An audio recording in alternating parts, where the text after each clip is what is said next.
could make a career of it too. Yeah. And I think I still just love to build. So I go Well, back to, yeah. yeah, yeah. And I love the advice of just putting your toe into different things and testing how it fits. I think medicine is a common one for women to go down because we're encouraged to be nurturing and this sort of thing. I know I went down the pre-med path quite a long ways before I ended up in what they now call biophysics. They didn't call it that when I went into it, which is the juxtaposition of microbiology and like huge magnets. Yeah. And so my original reaction when I was in my first biology class was, oh, this is it. This is it Yeah. right here.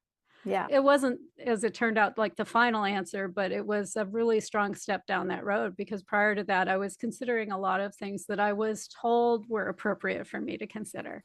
I was considering becoming a CPA, and I was considering becoming an interpreter, like of language at the UN kind of thing. But that biology class changed everything for me.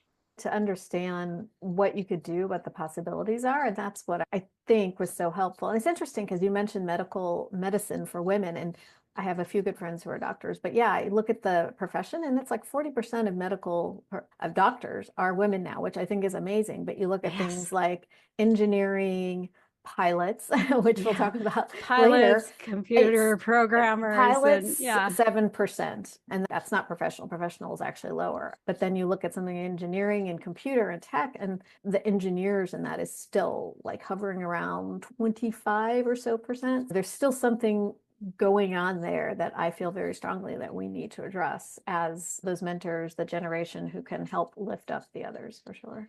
Yeah, exactly.